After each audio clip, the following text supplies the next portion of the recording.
Governor Alex Oti may be grappling with a pleasant problem: to pay senior citizens above the age of 60 a monthly salary for a lifetime, or continue setting the record straight. The Abia State Senior Citizen Center was signed into law on May 27, 2025.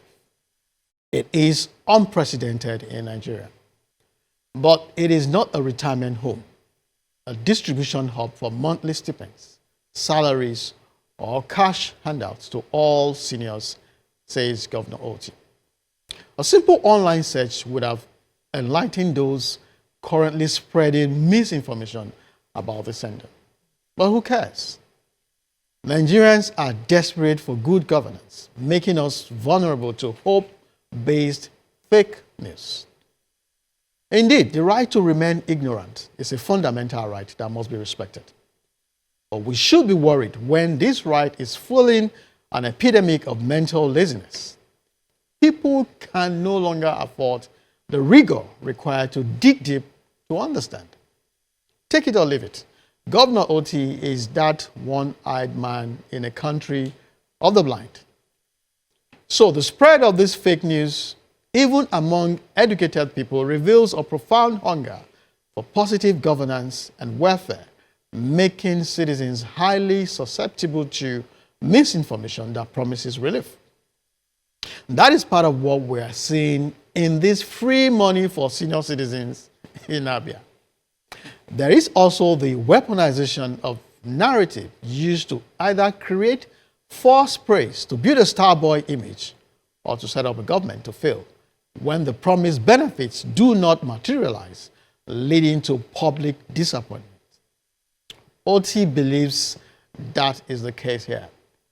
And then the citizen journalist and social media influencer phenomenon is a problem. Everyone is now a journalist, with most viral news stories originating from individual social media users. This allows any blogger to post and spread concocted reports without fact-checking.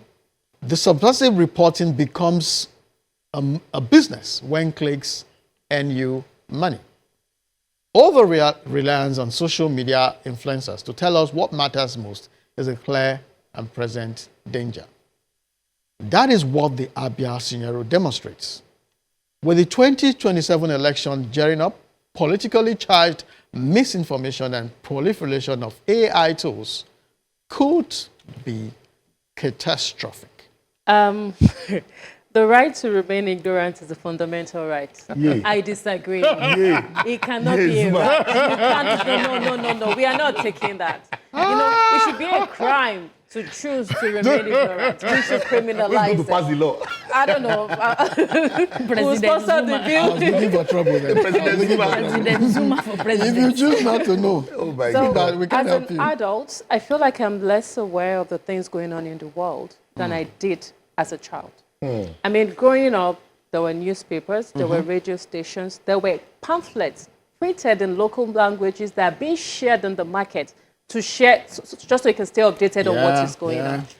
I feel like our governments, federal, state, local, they need to do more in communicating their initiatives to the masses. And in a language the masses understand. Not every time we use social media influencers that don't even particularly understand what you're trying to sell. Okay. I mean, we have proper communication people.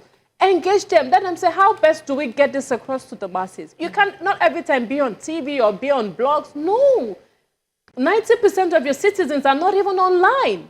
I mean, you need to go offline to share this information and actively fight against misinformation. And we said everybody is a journalist. No, they are not journalists.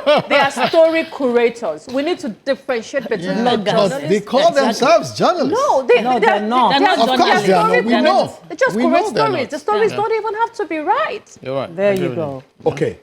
Again, know your audience. Know your citizens. And so they are not journalists. don't let Yellow define you. They are not. Of course I am a journalist, so I what understand. people like Yellow, they have put the effort they put into the spent profession. decades. Come on now.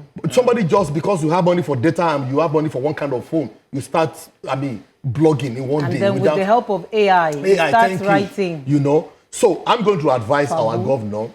First of all, trust me, we need to clap for Governor Oti. I mean, trust That's me. true. Yes, That's we need true. to clap for him.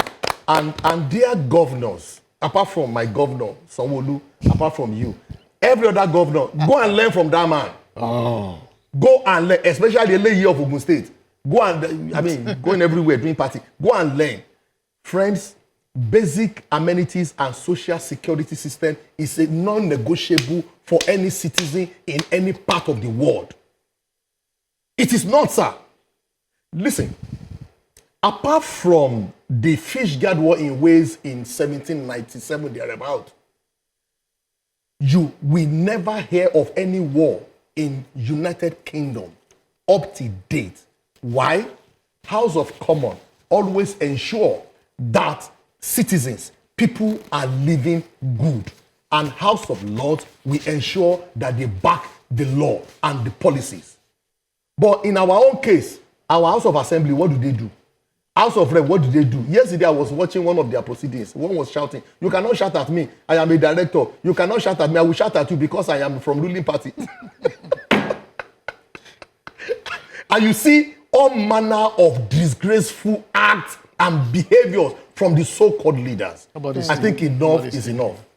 Okay, for me, if you look at the top countries with policies for the elderly, welfare policies for the elderly, there's no African country in the top 5. You would find Norway leading, you will find Sweden, Switzerland, yeah, Germany, Switzerland, yeah. Canada, Japan, you know, like that. No African nation. So relatively, this is And they have new. paternity leave for men, no? Paternity leave and paternity pay. Not just maternity. You know, so Governor Oti is doing something really innovative, really out of the box for the kind of environment where he operates from. It is strange to a lot of people that now they can access whatever it is that you say is contained in that welfare policy for the elderly. But just as Benga has said, it is also still vague to a lot of them. And that's why people are preying on people's intelligence and doing a lot of misinformation. There is a national orientation agency. They have state offices. There is Abia is a state. The governor is like an emperor. He owns that kingdom. It's like a kingdom. So just as Benga has also rightly said, everybody doesn't live on social media. No. There are a lot of people who are not on social media. There are policies that you still need basic communication channels to reach the people with. Local languages. You know, and then look, the local languages beyond pidgin. Yeah. We're thinking we're too sophisticated for these channels. But hey, it is the basic channel with which you push anything that has to do with campaign. Governor Oti should match this policy with a campaign and to explain to the people, these are what you stand to gain. I think he's actually done that. He has to continue because why we're having this and why you've written this monologue is because there's a lot of misinformation. Yeah, and bloggers are just blogging. You see? Okay. Your so- blogger friends. So Oh boy. when we had the COVID pandemic, a lot of schools started with, we're going to use Zoom, different kind of technology and everything. It didn't take us long to realize that it was not reaching a fraction of the nation. That's right. And that is already data in itself to tell us that technology is great, but it's not always the answer. Sometimes you might need to come to the level of town criers. Coming Village out square. in the village square to pass information. We need to do what works for us, understand the language of the people in our society. But right now, we are not using journalists, so we are using bloggers. We are using anybody that has phone. Because with all due respect to journalism, they do a lot of work. They do a lot of research. The real journalists, right? Yes, the real ones. So it's an insult to even call them journalists in. So blogging is not a strategy. Hope is not a strategy. Rumors, Chinese whispers, they are not strategies. Neighbor to neighbor, door to door. When we're carried away with our version of the truth, rather than the reality on the ground, then we aren't ready for real change. Are we?